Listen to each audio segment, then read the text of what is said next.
Hi everyone, welcome back to Casual Watch Talk, our Tuesday show. This week we are going to do a hit or miss show. We always have like a load of fun doing it, and we've got some interesting picks, I think. But before I do that, let's introduce my panel. Jason can't be with us tonight, but he has sent a couple of picks, so we'll go over some of his. But I'm joined by Seiko Todd, you're on the top row today, Todd. You've been promoted. It's like match game. I'm on that top row now, so hey, I like it. Yeah, absolutely. And then I'm joined by Patrick from the great YouTube channel Pocket Watch Time. And are you nearly 1,000 subs yet, or do we need to plug this hard to get you there? I definitely need all the plug-in I can get. I'm at 866, so like close. And I'm at like 2,700 watch hours. So I said I'm like right on the lines of good, but yeah, I'd love to become an officially cool channel with like the realness of 1,000. That would be pretty sweet. Yeah, I've been doing this 8 years and I still haven't got to the cool tier. Yeah, you did, and it's worth people watching that great review you did on your pocket watch that was converted to an actual watch. It's worth watching for that, I think. Plus the casual metal talk, metallurgy. Yeah, casual metal. Very true. Very true. Hey, maybe that's a new channel name. Well, Patrick, should we start with you? What watch are you wearing? Well, I'm wearing my brand new Zodiac Super Seawolf Meteorite. Oh, very nice. Is that an aftermarket strap or? It's a Zodiac aftermarket. Oh. Well, I mean, I guess that doesn't make it aftermarket, but yeah, it came. It's a space gray DLC material, and it came on on sort of a Jubilee Zodiac strap, and it looks great on the bracelet. But I'm just kind of a more casual guy, so I thought this was a perfect excuse to get it on this just absolutely beautiful orange piece of rubber here, and it's actually a really nice rubber strap. It's got the little I don't know if you'd call that little micro springs in there, so it fits just beautifully, and I'm very happy with it. So had it for a couple days, and that's what my latest video on my channel is pretty much doing the review on this, and I said it's just a fun, great little watch. I can't wait to take it to New York and show it to the Zodiac people at the event. Oh, that's awesome. Todd, what are you? What's adorning your wrist tonight? Oh, let me show you. Hold on. Drum roll. Yeah. Oh, I have to hit Patrick with the big one right there. There you go. I think my internet connection's failing. Sorry, guys. Wow, is that a print or is it something? Yeah, it's so there's a guy who does a lot of I can't remember, I gotta find his name. Is it on the back here? Ben, if you go to I'll give him credit here. I think you can read this. Is it inkdialco.uk? Oh yeah, INKDIAL. Yep. Yeah, sorry for the resolution on the camera is not so good. There we go. But yeah, so he does a lot of different watches, and he was on a lot of the different forums, and so this is the one he did for the original Speedmaster. But if it's, you can name all kinds of watches, and so in honor of that, this is the further piece here. Here you go. Oh. There you go, Patrick. You're torturing my soul today, Todd. Torturing 1861 from 2011, last year of production for the Moon watch with the original 1861. Well, somewhat original, right? So there you go. For you. All for you. Does that artist, will he sort of take suggestions? Like if you ask him to make a copy of something, he'll do it for you? Yeah, he'll do custom. He'll do right. He'll do whatever. What's the word? Yeah, he'll do custom. What do they call it? I can't think of the word. It's not consignment, is it? It's it's like a commission. He'll take. He'll commission. You could commission him to do something, and he'll watch or whatever, and he'll do it. Yeah, he's just super talented. Yeah, that's cool. But I took a break from. Oh, I'm sorry. Go ahead. That's a casual art talk on a Tuesday. So I took a break from the Heuer, which is that's in front of me. Oh, I love that. Yeah, thank you. And so but because Patrick was on the show, I switched it to the Speedmaster just for him. I feel the love. You feel the love. It's there. That Heuer always reminds me of is it Thunderball, the James Bond film where he has a Breitling that doesn't look too dissimilar from that. He has Is like it it when he's Thunderball? diving. I'm not certain. I have Somebody to will let us look. know in the comments.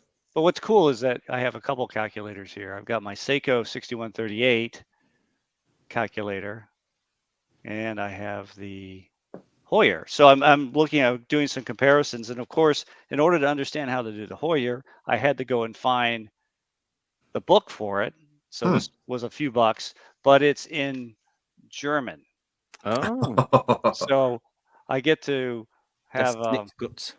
yeah, I get to eventually see if I can get that translated. Anyway, Is the Seiko calculator bezel always plus or minus 20 millimeters? yes, it's always right. Exactly. It's always spec to be plus or minus 20, but it's right on when you really get it. It's right on. Every calculator Seiko you've ever had has been spot on. It's been spot on, despite what the specs are. Well, shall we dive into our hit or miss show? And guys, let us know in the comments if you've seen any that we've missed out here as we go through. If you've got any suggestions, there was plenty to go at, but I'm going to start. I'm sorry. Yeah, Roar the Tiger says it was top time Breitling. Oh, it's the Breitling top time. Yeah. Okay. Yeah, it was. Just saying it looked very similar because it had like an exaggerated bezel on, I think, which they might have added afterwards. I tell you what, if we've got a few minutes at the end of this, we'll look it up.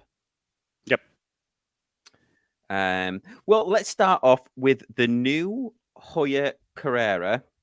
And it's based on the new Porsche, but they've done it in these funky colors, and I actually quite like them. I think it's one of those watches where I don't like myself for liking them, but I feel I don't know. I feel like I shouldn't like them, but I don't know why. But I do actually quite like them. It's probably because they're quite expensive, but yeah, they've definitely gone for the Porsche look here. So they've got the Carrera down. I mean, I know the Carrera is based on the Porsche, but they've got it down the NATO strap here. Looks very, very interesting. So it's 7,750 on the rose gold, and then the gold will be 250 at 23,550. So that must be white gold then, I'm guessing. But yeah, beautiful. And they've done it. The problem with it is, though, as I have found out recently, that even if I did have the money, I would be far too old to own one, because they did a recent press conference or press release, and everybody seems to be at least under 25. Certainly under 27, which is the new, the new owner of or the new CEO of TAG. But I don't really know any of these people. But they are not Porsche drivers. I guarantee you that. Well, yeah, and here he is with his. This job definitely wasn't nepotism father that gave him the job, who's the head of LVMH, allegedly, supposedly. So yeah, there you go. So what does everyone think? We've got Jaden Smith there. What does everyone think of the new colorway? The new colorway on the Carrera. I quite like the blue, actually, and it's got the date, which is a huge bonus. Well, I'll step out first and be Captain Negative. I think they're hideous. Oh, really? Well, going with the strong reaction. I mean, here's where I'm sort of torn. I think the red is the wrong color for the red. And maybe I'm sure it's based in some Carrera-ness, but looking at the red, it just looks like a lollipop on the dial. It's too bright. It makes it look toyish. And that's what's funny, because I actually like the red one better than the blue. And, so if I can say all that negative and then come to the other, because I think the blue one, the face actually looks better, but I think that NATO is atrocious. Okay. Atrocious. That's a strong word there, sir. Those are strong words. I mean, it's definitely not going to stay white for very long, is it? The NATO. I mean, it's fair to say that it's probably a showpiece. That the NATO, you're going to have to either get it on a darker NATO. I don't know. I quite like. If you were a Porsche fan, then this seems to be one of the ultimate Porsche tag collaborations. If you took the white one with the blue and you put it, oh no, I don't like that branding. But if you put it on a blue strap, I might change my story a little bit, but Yeah. on that white NATO, don't like it, and the red just looks toy and cheapy. So yeah, I'm officially giving this a not for me. Yeah, and they're trying to. I think you're right. They're trying to kind of. If you look at the, I think it was a 2.7 Carrera RS, I believe, which is one of the ones that they showed a picture of, which is kind of got that blue in it.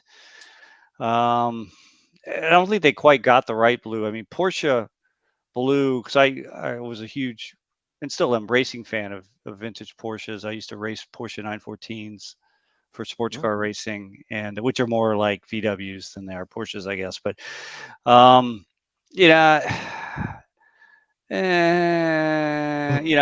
understand what they're trying to do. It's something wasn't done right. I'm kind of like with Patrick on this. There's something I'm staring at it here, and I don't know. It's not for the money, especially. The money really makes it a miss for me. How much these things cost, but and again, I don't understand their marketing. Yeah. With the models they chose and the people. I don't know. Yeah, you would have thought that they perhaps would have chosen maybe people who race Porsches professionally or Yeah, something or like did that. at least at some Or point at least too. did, yeah. Some of the famous ones. Yeah. Okay, so we're going with that being a miss then. Yeah, 2 against 1. 2 against 1. Okay, well, we did that one, so let's delete that off. This one, I think this was one of your picks, wasn't it, Patrick? Yes. This Norqane, which this must be brand new because I'd never heard of it, but that construction looks crazy. So what was you thinking behind this one? Well, I was really excited because Norqane pretty much, they're a great little brand. They've got just some they like to push the envelope with materials and weird things, and obviously I like that. So they sort of hinted that something was coming out, and they talked about it being an interesting material. Then they dropped it, and I'm somewhere in between because they show the case construction and they show all the layers, all the padding and all the protection. I mean, it looks like a hell of a well-made watch, and they come out with some pretty fun colorways. And actually, I think that one crimson one you showed is pretty cool because it's just so unique. But I don't know if I like the dial. The dial has a texture to it, and it's good, but I feel like the texture is just a little too deep. So it's like a 90% hit with just enough of a 10% mix that makes me go, nah, I won't buy it. And so I can't give it a solid hit or miss. I'm giving it a 50-50. Oh gosh, that's all. You can't do that. Nevin asked the right question. Yeah, really. We'll give you the wishy-washy award. Now, Nevin asked the question I was going to ask, which is how much is it? Yeah. Whoa, $4,000? Yeah, it's about $4,000. Oh no, it looks like a moon swatch. Well, all right. If you're going to call me Mr. Wishy-Washy, I'm going to give it a 51% miss then. Okay. I mean, what is it? Is it made of different layers of forged carbon? Is it? Pretty much, yes. It's some form of a compressed carbon. And then I guess it's got an inner ring of something. I'm not exactly sure what. And they made a couple different versions, and they made one special version that I guess gives charity to a zoo. And that one's got a different dial, but it's not any prettier. It has almost like a flowing head of hair dial. And I think it's after a lion's mane, and it doesn't have the fun color of it. So as I said, I kind of stick with I think it's a cool watch. I love that they did something sort of fun and different with it, but it just kind of didn't make it complete for me. Yeah, it looks like the 5,300 basically, 5,290 for the blue and black dial. So it's actually a little bit more than the $4,000. Maybe it looks better in the flesh. Maybe it's one of these things that you just aren't going to get a good picture to really give it. And Mark says it's the movement is from Kanisi. Yeah. Well, that's good. But you're probably right. I mean, all the Norqane ones are all Norqane. Okay. The majority of them. I think the majority of them. I reviewed a Norqane and I've spoke to Caroline, who's the sister Ben, who's the owner of the brand. And to me, Norqane is their normal watches punch well above their weight. I think they look feel very much like a Breitling, that sort of quality. They're usually oversized a little bit. I really enjoyed the one that I had for review. In fact, there's very few watches that I've had in for review where I've had to send them back, and I thought, oh, I really wish I didn't have to send this back, and that was one of them. So the construction on this will be solid. The attention to detail will be solid. Okay.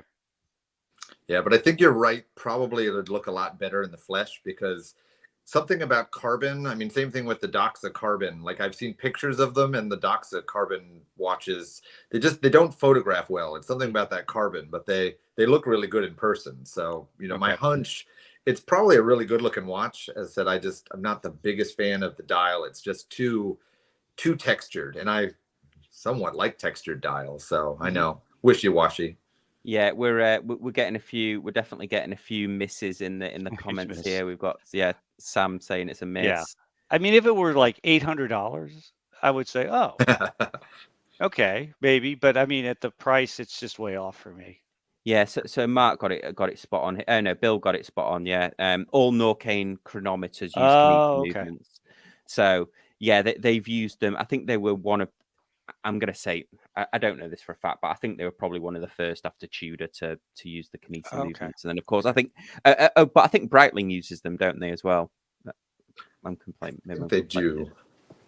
Okay, let's see. Next up, this is one that I put on because actually I was looking for the version that has so this is the new Sandhurst by Christopher Ward, and it's a Christopher Ward, so I'm gonna love it. But this is a bronze one, and what I couldn't find though, unless you add it to the cart, and let me see if I can do it by refreshing it. But the bronze bracelet, let me just add it to the bag and see what happens here. Yeah, it adds the bronze bracelet, but I can't see a good picture of the bronze bracelet it comes with. So Patrick, I was going to ask you: has nobody really done a bronze bracelet before? Because it shouldn't be done unless you do something special like the Tudor did. Yeah, I mean, besides Tudor, I think Oris did a bronze bracelet watch, but that's all of those watches really only within the last year or two. So, I can't think of anything that wasn't relatively new where they did a bronze watch. And I don't know if they decreased the carbon or the copper content. And sometimes they put a little more aluminum in there to make it less tarnishing. So maybe that's what they're starting to do. But yeah, it'd be really curious to see what it looks like, in a year's time, because definitely if they don't have some sort of, lining or coating or less copper in there, you're definitely going to have green arms. Yeah.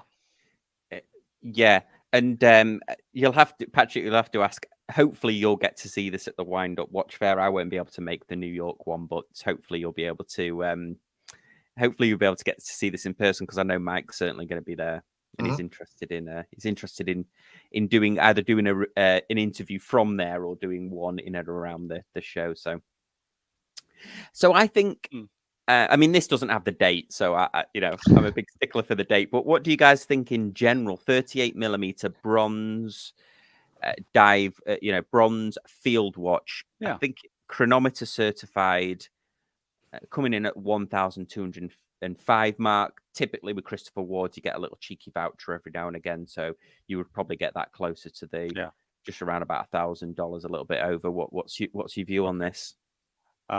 I could jump in this time and say, on that strap especially, I like it. I think it looks. I think you're right. It's a bronze field watch. Now, I'm not really a bronze watch guy, but that's fine. But I think they did a really good job on this. Looks like a fine representation of a field watch. Yeah, yeah. There's a couple of people. So Sam and Mark are saying that it was Brandon was saying that the minute hand is too long, but I like that. In fact, over the years, I've found that the minute hand. So it's only the same as on you can't really see this, but on the Rolex, it goes right to the minute track. It maybe slightly breaches into it, to be fair, but I actually like that. In fact, I think one of the things that bothers me now these days is that the minute hands sometimes aren't long enough on watches. Like some of the high end G-Shocks that I really like, some of the ones at the $2,000 or $3,000, the minute hand looks really short, and it kind of puts me off it a little bit. But a controversial opinion. Don't know what you guys think. Yeah, I mean, in terms of my general take on the watch, I'm not a big field watch guy because I think they're just a little too plain for me. I like a watch that's got a little more personality, but bronze watch, 38 mils, pretty perfect sizing. I mean, it might not be for me, but I think it's an absolute hit. And I actually even I saw someone say the crown's too big. I kind of like the oversized crown. I kind of like the crown. I kind of like the oversized crown, to be honest. So, yeah. I think the handset's pretty nice. I'm going to say a little something different. I don't feel like the handset's too long, but I feel like they're almost maybe a little too chunky. Like I almost wish the minute hand, like the hour hand, I think is fine with the arrow, but I almost feel like the minute hand was just a little skinnier. It just looks slightly different than other Christopher Wards that are 38 mils, To me, the minute hand's just a little too overpowering. And I said, I'm not mad at the length. I just feel like, whoa, PG conversations. I'm not mad at the length. I just think it's a little too wide. Would you know what? I wonder whether it's giving, because it's bronze, perhaps they can't get the same like bevel. Because the Christopher Ward hands always have this like bevel down the side. Although I have reviewed a bronze one. I'll have to go back and review the footage and see whether that's the case. Maybe it just looks flatter because usually this bevel is quite, gives a really interesting visual on Christopher Ward watches. So I'm wondering whether the photograph of this isn't doing it justice because there either isn't a bevel or it looks perhaps like it's all brushed, so perhaps they haven't been able to kind of curve it over slightly and give it that little bevel. Maybe that's why visually it's looking a little bit fatter. Yeah, as I said, I'll see if I can find one in New York and I'll snag a picture of it. Yeah, absolutely. Next up on the list is one of yours, Patrick, which is the Grand Seiko here. Yeah. There were two that they actually released. So I think I sent you this one yesterday, and I think as of today they released one that I probably would have liked to have put on the list even more. But I'll give the same pros and cons for both of them. And I love Grand Seiko. They're probably my favorite, if not one of my favorite watch brands, just because for some odd reason in my head I have a picture of just the most amazing man and or amazing woman working diligently at a desk making my watch, and I don't feel that for most other watches. It may not be true, but that's what I feel. And my gripe with Grand Seiko lately is they're doing too many recycled dials. So what makes Grand Seiko so fun is that they've had unique dials, and you're just like, ooh, that dial's so fun and unique. But now they've released a new snowflake, and it's blue again. So it's the Skyflake. Was that the nickname they give it, the Skyflake? Well, they made the snowflake, and then they made the Skyflake, which was the first blue one, and then they made sort of like a gold normal snowflake, and now we've kind of got like Skyflake Part 2, which is this one. And I don't know. I think it's getting. They need to either come up with some unique dials or just do something different. It's still a beautiful watch. I still love it. It's a beautiful watch. I'm still going to probably, give it a hit because, on its own merit, it's a beautiful watch. But I'm making a little reservation to my friends there at Grand Seiko to quit recycling your dials, or at least not so commonly. I mean, I think it's been 4 years and we've had 4 different, snowflakes. So it's like, spread it out, guys, spread it out. Yeah, and it didn't immediately strike me that this is a quartz, but it is a quartz. So it looked awfully thin, so I was wondering that. Yeah, that looks real. So it's the 9F quartz, which arguably is the most accurate quartz movement in the world, I believe they say. But It doesn't have a price on it. Yeah, I was gonna say, what's the price on this? That's what I Yeah. was wondering. I wonder what the price is. Let's see if we could do some bit of a guerrilla Googling here. Yeah, I mean, and if you go to the Grand Seiko site, they'll probably see that other one, which I was kind of surprised by the price, because this other one they just released, which is it's a spring drive, but it was up to like $9,100, and I was like, ooh. Okay, so it's €3,900. Okay. Yeah, that's pretty standard for their quartz. They usually are around 3 to 4. Yeah. But yeah, as I said, yeah, that's a very good price, I think. I give it a hit, but as I said, I've got a reservation of, hey, Grand Seiko, let's not recycle our dials so much. Yeah, I'm with you too. I don't know. Their dials are so gorgeous, but I'm with you on that. Maybe, but I mean, it's on a quartz piece, so I can kind of see this as a compliment to their original one, right? But yeah, I like it. It's a hit. Yeah, absolutely. Yeah, Nevin makes a great thing. So from previous topic, Grand Seiko for me is a brand that I love, but there isn't one that just screams it. I'm the same position. We spoke about it a couple of weeks ago, didn't we? Where I'm all in on the Grand Seiko technology. I love the idea of it. It's just not one that's kind of kind of grabbed me. So by total surprise, the next one is a Panerai here. Todd, this is fantastic. How did you find this one? I don't know. I was doing some searching and I found this one. It's a 2022 release, I believe. And so I said, well, here's some excessive. Panerai is already excessive in many ways, but here's a really excessive Panerai. And I thought, let's throw this on there and see what people think. So it's a titanium ceramic anti-clockwise rotating bezel with gradiated scale, but does it say it's titanium on the back? But it almost looks like it's got a forged carbon case, doesn't it? But this is spectacular. I love the kind of military vibe they've gone for, even though arguably you would never take this into combat because of the price is so expensive. Yeah, it's 47,000 pounds. Yeah. Yeah, wow. I wonder what makes it. What makes it so expensive? That's the other thing I was wondering too. But zoom in into between like the 10 and 12 o'clock. Zoom in on that. There's two hands. So is it? It's not a split second. Is it a split second? Oh, does it do that? Does it do the It's got the two. Splits? There you go. Look at that, time to target. Okay, yeah. So it has this whole thing about. There's your time to target whatever you're shooting at, I guess. Oh yeah, like if you're firing a mortar or something. Yeah, this is very handy if you're in the artillery in the army, I guess.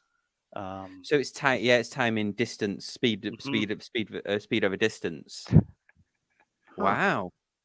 Okay, well, maybe that deserves a little bit of a cost premium, but 47,000 seems like a lot. It does. Oh, there's the loom shot. Well, yeah, better have some decent loom. Yeah, I quite like. There's something about this I quite like. It's very G-Shock, isn't it? In terms, it is.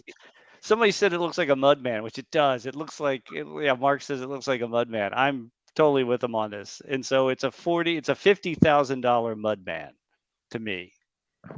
I'm with you on that. Yeah. Oh, you like it, Mark? I put it on there because I just find it horrible. I can't call it full horrible. I mean, I'm gonna throw in a bias. I love the Luminor case, so I mean, that's like my favorite version of. Well, actually, I guess it's probably even more submersible on that one. But I love the classic Panerai case. So I definitely would want to love it. I think it's a little bit too colorful in terms of, it looks like a military watch, but as you were saying in the chat and Sam in person, they just kind of made it look like a G-Shock, which isn't a bad thing, but it makes me want to spend $5,000 for it, not $50,000 for it. So I'm going to have to go not a hit, and it's mostly just because that price tag just doesn't make sense. It doesn't make sense. Yeah, I mean, even if it's the greatest, Retropont, chronograph, like they still don't cost 50 grand. So I just don't get it. Yeah, so the standard one hasn't got all the additional features on it, but the standard submersible 47 millimeters is 8,800. So there's definitely probably a lot more technology in it. There was something about it I quite liked, but yeah, I mean, it certainly would tell a story at a watch meet. Yeah. This will be in the next Expendables film, Expendables 4. Yeah. I'm calling it now. This will be Jason Statham or Sylvester Stallone. This will be their next this will be their next watch. I'm sure of it. Well, there we go. So Michael's comment is fantastic. which one's that? The missing market segment they found. Nobody's doing a watch for rogue militants to time their missile hits. Yeah. And then Sam says my testosterone levels went up just by looking at it. That's what I liked. Yeah, absolutely. Cool. Okay. Well, next up is a G-Shock for me, and it's it wasn't actually this G-Shock. Excuse me. I'm going to do some. What I must have done is I must have looked at the G-Shock, and then I must have got distracted looking at other G-Shocks, and then commenting on how thin the hand. It was this G-Shock. Okay. So here we go. So they've done like a sort of a street graffiti style with 3 of their watches. So we've got this one, the Casio, and then we've got this they've actually done 4 of them, so mainly the core styles. But there's something about this that it's one of these watches where I would love to own it, but I don't know whether I would wear it all the time. I just think it's very clever how they've done this graffiti, and they've done it down the strap and across the dial. I mean, it would mean that you can never put it on another strap, but I quite like what they've done here. They've gone kind of urban, and I wondered whether this was a kind of whether G-Shock have been doing things in response to the Moon Swatch.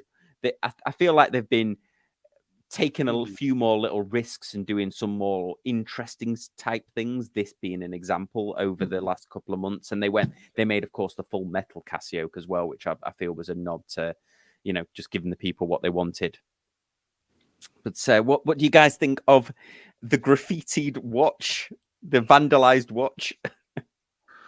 I'm going to say predominantly a miss, because I just don't think I could wear it. I mean, I like the black and white one. That one's probably my favorite. I just wish that they maybe made that in the other form, not the square G-Shock with the round G-Shock. That would be maybe like the best of both worlds for me. But no, I guess I'm just too boring. I can't pull it off. I got nowhere to wear it. I like this. I didn't realize this, having a look at this one where it's got the bricks on it. But I mean, I have to say something controversially. I love G-Shock, but I can't get my head around the negative displays. Oh, I like I just don't. I even have that my Garmin set to the Garmin defaults to a negative display, but you can set it back to a positive display, and I always have it on the positive display. I just can't. What do you think, Todd? Have you ever had a negative display or?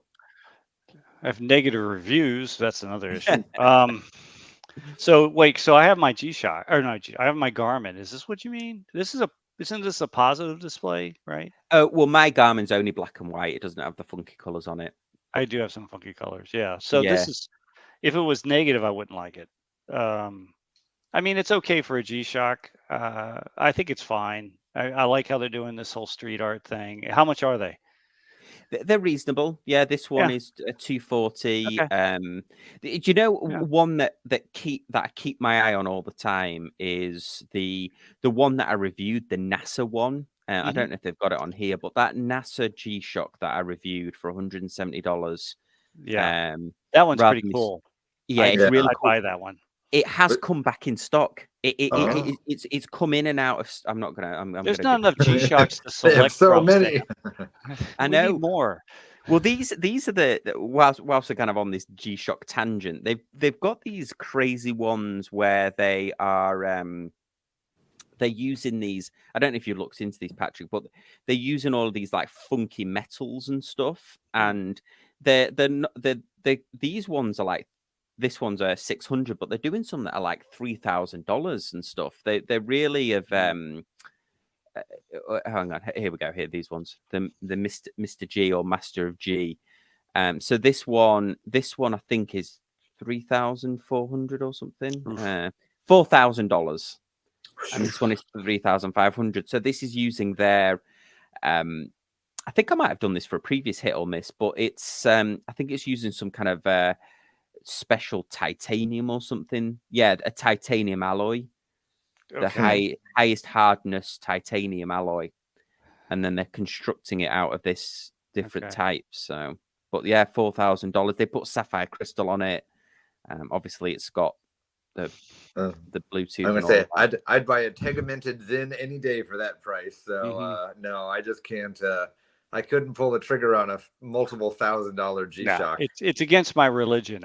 None of it makes the super expensive G-Shocks. Just don't work for me at all. That's just like George Bamford, who has all the money in the world to buy watches, but he said on their podcast he wouldn't spend more than $30,000. He's like, that's my ceiling, and it's kind of the same idea. Like, I mean, I don't think I could spend more than $300 on a G-Shock. I mean, really, no matter what it is, and that's kind of my ceiling. Yeah, because it was funny that when George Bamford was talking about, he has a ceiling for because he wants the Dark Lord, doesn't he? The Monaco Dark Lord. That's like his dream watch since he was a kid, and he keeps finding them. But he's got like a ceiling and also but arguably he could deconstruct the whole thing, and he's got some great watchmakers there. But yeah, it's funny how well disciplined he is at his watch collecting, where you think he could just more disciplined than I would ever be if I had those means. Right. Well, yeah, but he has that amazing back to Panerai. He has the Panerai with a Rolex movement, doesn't he? He has a Panerai with a Rolex movement in it, which there is rare as anything. That's very interesting, actually. Yeah, well, that's what they originally did, didn't they? Panerai made the cases, and then Rolex did the innards. Okay, so I'm not sure if I think Patrick, you might have picked this one. This is the Urwerk, or did I pick it? Oh no, I did. Yep, he did. And I love Urwerk. I love HYT. I love Urwerk. I think it's so cool what they do. Todd, I will agree with you probably for once. Hey, we've already had agreement like once already, I think. Generally, Urwerks, I'm impressed with their mechanics. I mean, there's no way not to be impressed with their mechanics. Absolutely. But a whole bunch of their watches in one vein, I'm not sure what that subset was. They kind of had this like shell or something on top of them, and they were just really ugly for a couple years. Okay. And not every model is going to be winner. Yeah. I agree. But this one's just gorgeous. So it's got a wandering hours, but they've kind of got this neat little, you can kind of see it in that picture where the actual hour pointer always stays horizontal. Yeah. Okay. So most wandering hours, of course, it's just going to wander and point. And of course, they just went through the extra mechanics to make sure that it stayed level so that you can always easily see exactly what minute you're pointing to. And so this travels round like a gauge, but it always stays in that orientation. So this will go to so there's always going to be 3 numbers present. And so you'll see there, they've kind of got 10, 9, and you can see a bit of a deconstructing 8 over there in the back. Yeah. So that 8 is turning into an 11. And so when it starts going back around, it'll then become the new hours, which will show you the 11 plus the minutes. And just an amazing machine. I didn't even look at the price. I mean, I'm sure the thing's probably $200,000, but I can't imagine what it is. Oh yeah, really, so really cool. The numbers separate. Oh, that is a really pleasing to the eye, isn't it, to watch? Oh, that is so cool. Oh man. Yeah, as an engineer, wow, this blows me away. I would shoot nothing but time lapse videos on my channel from here on out. It would just be like, hey, you did that last week, and I'm going to do it next week too. So it's 100,000 Swiss francs. A steal at 100,000 Swiss francs. That's a bargain. It's half the price I thought it was going to be. Well, and to be honest, nobody would know what you were wearing, would they? I mean, you'd have to go to a Red Bar event or something like that. Nobody out in the wild is going to know what this watch is, are they? They're probably going to think it's fairly maybe inexpensive, or it certainly I wouldn't worry. Perhaps you don't have to worry as much wearing this out and about than you perhaps would another Yeah, you one. could you could wear that, and you're right, and no self-respecting thief would know what the heck it is you're doing. I mean, as you said, you have no idea that there's actually so many little gears in there versus it's a $5 swatch and you would never know the difference from, across the room. And that's where you said you probably would be safer wearing that than you would be, just a Rolex Submariner. And that's kind of an amazing thought that you could walk around with $100,000 on your wrist and you're safer than, a normal jewelry store watch. Crazy. Mm-hmm. It's crazy. I love it though. It's so cool. It's a huge hit for me. I would never buy one, and I don't know what I'd do with it even if I had it, but it's just so cool. Yeah, absolutely. Okay, let's have a look at our next one. I think this was one of Jason's picks.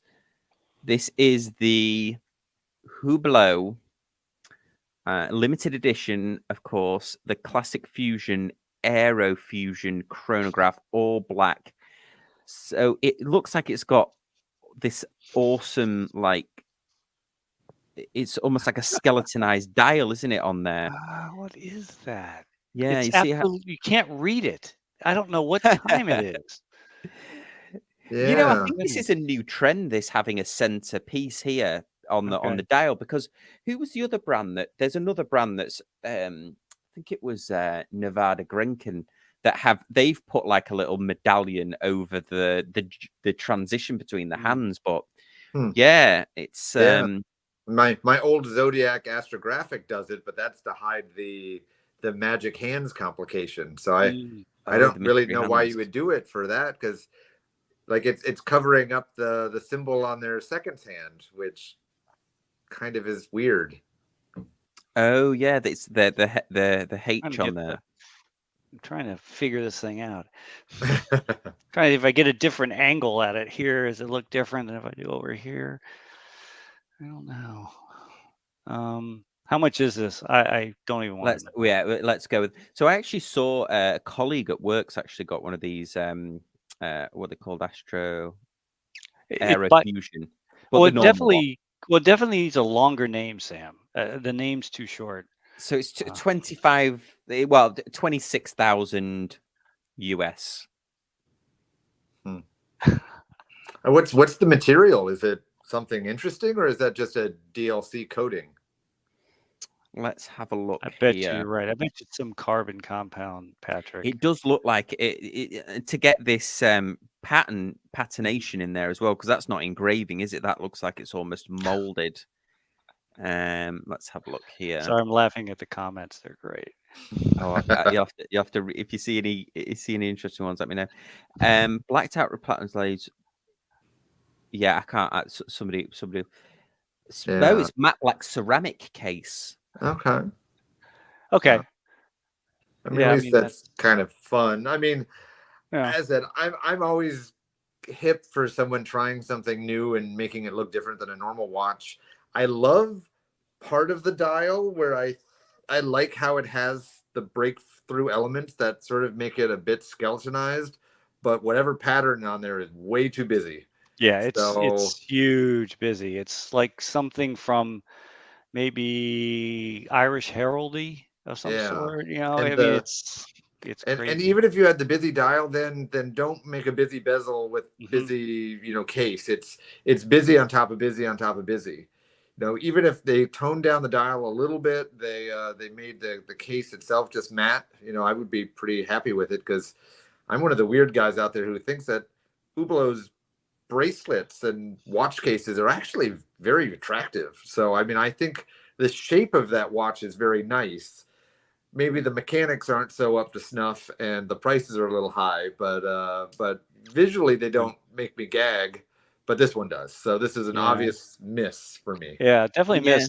I have a huge problem with chronographs that you can't use to tell elapsed time. Yeah. One of the other interesting things that I've just noticed on this, you're totally right, Todd. You can't read the chronograph numbers, but the name is printed on the underside of the crystal along with this logo. Can you see that the second hand is actually underneath the name? Okay. And I suppose that makes sense because they can't. Obviously, it would obscure the delicate engraving behind. But yeah, and then I wonder if these are. I wonder if these Oh no, they're not, because that would be over the top of the. Yeah, but I mean, actually, I guess that you do see little micro spots for trying to tell the time and the chronograph. But you're right, that's impossible. You'd be like, yeah. Okay, so we're going to go with a miss for that one. Let me just remove it and set the next one up. This is I just picked this one up, and I picked it up because let me share my screen, because Hodinkeen titled this article, Haven has 2 new watches and thinks they're cool, but if you don't, that's okay too. So I think that's the more longer version of hit or miss, isn't it? It's if we had to elongate the hit or miss title, it would be, this company thinks they're cool, but if you don't, that's okay too. So yeah, I thought these were quite interesting actually. They're using ETA movements, I believe. I think it's did I read it was a Scottish company? Oh no, it's a US company. Quite interesting dials, and this is quite an interesting sort of small seconds complication. And they do a GMT version as well, which they show further down here, which you see has got the little tiny GMT hand and a little small inner track on the inside. Okay. Well, the first thing that jumps out at me is I like the metal bracelet. Has anyone ever seen a bracelet like that or recognized what one looks like? Because it's definitely from. There's another brand that has this exact bracelet, isn't there? And I can't think of what it is. The one that not from that angle so much, but the top picture when I first saw it, it looks like actually the old Patek Philippe Neptune. They used to have a very sort of a little bit more free flowing beads of rice type bracelet like that, and I always thought that bracelet was really neat. So like obviously this watch is probably a heck of a lot cheaper, but Dragon scales, yeah. I like the bracelet a lot. Yep.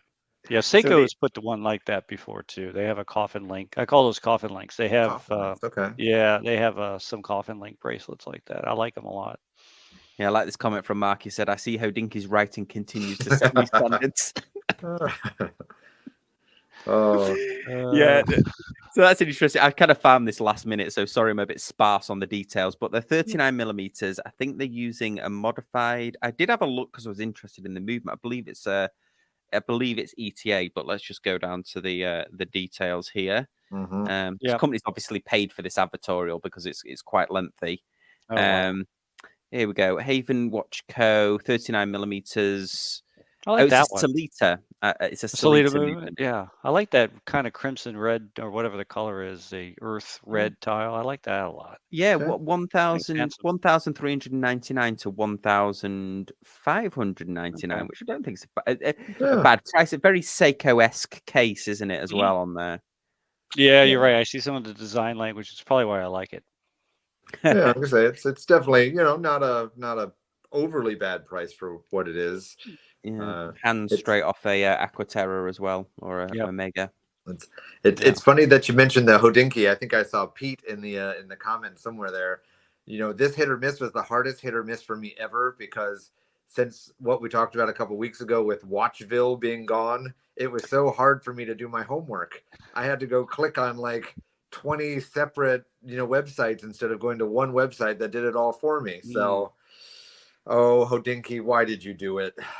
Yeah, well, if any, well, why didn't you say that? Because I don't know if it was common knowledge, wasn't it? But Watchville was like a news aggregator, was it, for watch content, and it was an app that you downloaded, but they didn't make a big song and dance about it. And did at some point Hodinkee bought it? Did they?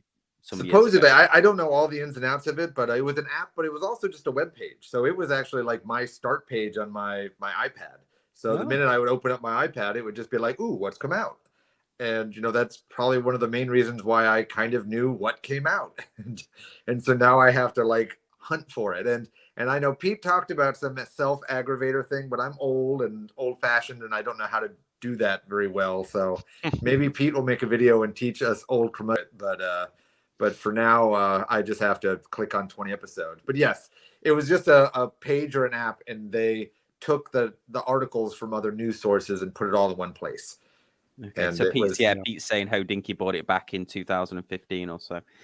But yeah, Patrick, I appreciate the extra effort that you've put into today's show. Yes, you're awesome. And next up are I believe these are US special editions. So these are new Seikos, and I quite like the dials, but they remind me of like old 70s wallpaper for some reason.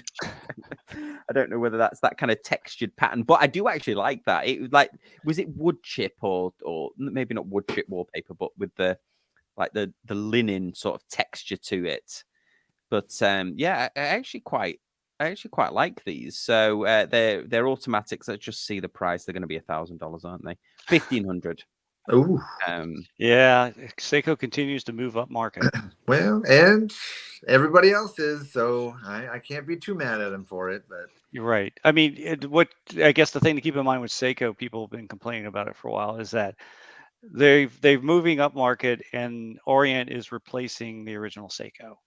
So if you want, something that's more competitively priced, Orient's your way to go. Yeah, I think that's what Seiko's doing.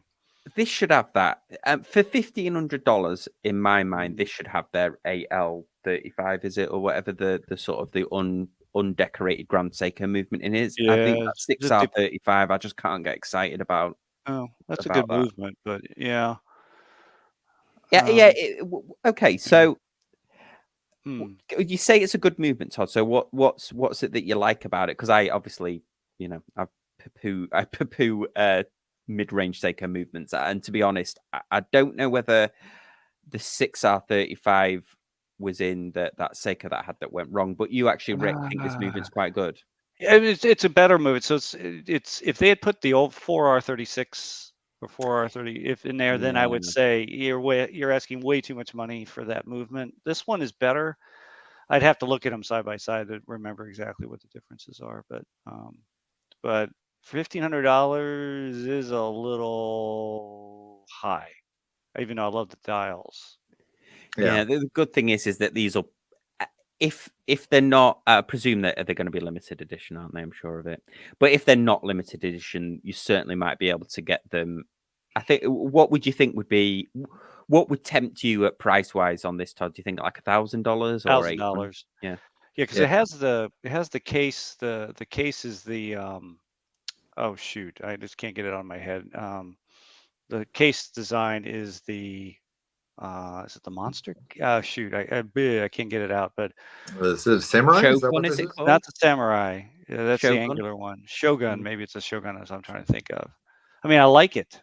I like the proportions. That's probably what, a 44, and lug to lug is probably 50. Which color is your favorite, Todd? Throw them up there again. Yeah, Shogun case. Thanks. Yeah, Pete. Yeah, that's what I can get out. Yeah, there you go. So yeah, right there. So Seiko released an ice blue Samurai that I've been very tempted to pick up because I just love the dial. So the ice blue one here on the left is really nice to me. I really like that. Yeah. What do you think, Sam? Which one's yours? Yeah, I actually like the middle one for some reason. Okay. That kind of turquoise or teal, you might say. Yeah.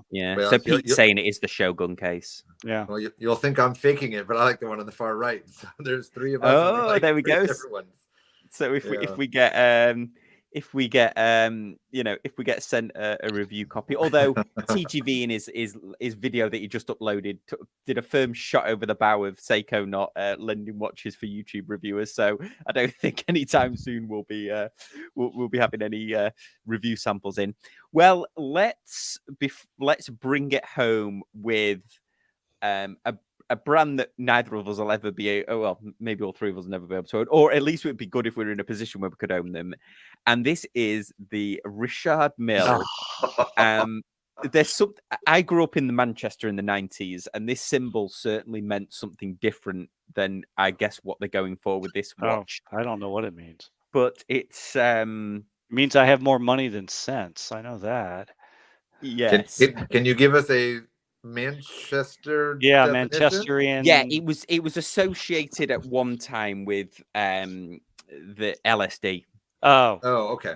Yeah, okay. yeah. So it was associated with that. I suppose but actually it's more 60s and 70s and 80s, wasn't it? That smiley face, and then the 90s, I think it was had more of a drug connotation. But the thing is that this watch, so it's quite interesting because there's a lot going on. It's got, not only has it got the rainbow here, but if you look inside it, it's got little well, it's like a little flamingo there.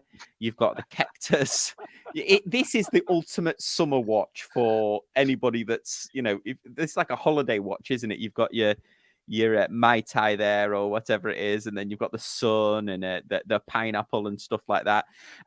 But you could say, like, who is this watch made for? But I actually think that they have purposely. I can't. I've got no. I'm speculating on this, but I think they purposely made it for this rapper who's called Takeshi 69, and he's actually a huge Richard Mille fan. He's been on YouTube and stuff, but like Richard Mille's like his number one thing that he his number one watch that he wears. So I think they've just kind of made it for perhaps made it for him because he's known for having like rainbow hair and etc. and stuff like that. So, but anyway, what is our distinguished watch collector's opinion on the Richard Mille here? I have to get this. Oh, it's getting the awful. I can't just, yeah. I would think that he actually prefers the Candy series from a few years ago. And that was a very similar watch to this, except it had little, candies inside it, or sweets for the UK viewers. So it had little, marshmallows and stuff like that in there. Maybe it dispenses LSD every time it hits 12 or something. The thing about this watch is, if this was a Swatch watch, and it cost $100, it would be cool. I wouldn't have a problem with it at all. Yeah, it's the fact that, what is this watch, like $1 million? Yeah, I'm gonna look, but I actually don't even think they put the price on it. Let's just see. 50 of the smiley face watches, but I don't think. I mean, you're probably looking at. So they actually said it. Look at it. Always be reminded of the Acid House 1990s rave seed. So yeah, I don't actually think that. Because we could give it a conservative low of probably like 250,000. Anywhere up to about $1 million. And I said, for that price, it's just absurd. It's absurd. I don't know who buys these things. Yeah, let's see if it's a tourbillon as well, which okay. Oh, there's the movement outside of the case. Oh wow.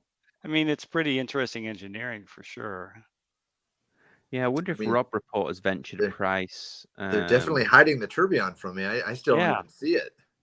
I don't see it either. Yeah, I wonder if here we go. Maybe it'll show us a little bit. Ooh, there you go. I'm feeling like I'm watching a Pink Floyd or listening to Pink Floyd right now. Yeah. So maybe the tourbillon's hidden behind. Oh, it's hidden behind there. Oh, there hidden it is. Behind the cloud. Oh, so that's great. So the one thing that I would want to see, I can't see because it's got too many smiley faces and clouds in the way. It's like making a chronograph that you can't read the numbers. Oh yeah, it's kind of bad suspended behind this cloud, isn't it? And then you've got the. I mean, I would even almost say that I would like this watch if maybe they had made like more of an automaton where they had those clouds moving across the screen. Like, at least then I could be like, okay, it's ugly, but I get it. Now it's just flamingo like spinning. Yeah, but it doesn't even move now. So yeah, I really just don't get what the point is. Yeah, it's pretty. It's a pretty interesting feat of engineering, verging on maybe Jacob and Co. style, but nailed it. But this gets back to there's a joke back in the car days that I used to follow, is that if you remember AMC designs back in the early 70s, like the Gremlin and the Matador and these really awful looking cars, and you wonder that into the design session, these guys are putting stuff up and drawing it, did somebody say, "That's it"? You know, that's exactly what we want when they came up with the gremlin. It's the same thing here. I mean, were they all kind of contributing some piece and it was randomly put together? I mean, how do you design this thing? Oh yeah, or somebody, know? yeah, or they essentially, you know, got to the design thing and somebody's like, this really needs a pineapple. Like, Yeah, it it's needs a pineapple. really, yeah. Yes. If this had a It's- pineapple, yeah, it'd be perfect. And some craftsmen's obviously spent, you know, many hours crafting the pineapple and then the tiny flamingo on there. But yeah, absolutely.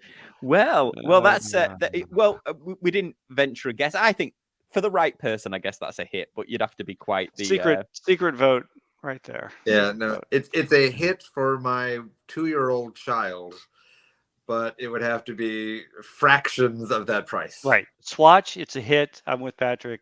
REM now. Yeah, absolutely. Michael's saying the gremlins are cool now. Well, there we go. Well, everyone, thank you so much for joining in. Thank you for being so active in the comments. I hope you enjoyed this week's episode of Casual Watch Talk. Hit the like and subscribe. I always forget to mention that, and subscribe to Patrick as well. He's nearly getting to 1,000 subs. Right there. Yeah. There he is. Please, thank you. And if he gets to 1,000 subs, he's going to buy. He's going to buy a Speedmaster. Watch. No, He's going to get a Speedmaster tattoo, I heard. I'm going to buy an RM with a smiley face. Absolutely. Well, as always, guys, I really appreciate you watching, and we'll see you next time on Casual Watch Talk. Thanks. Bye. Good night, everybody.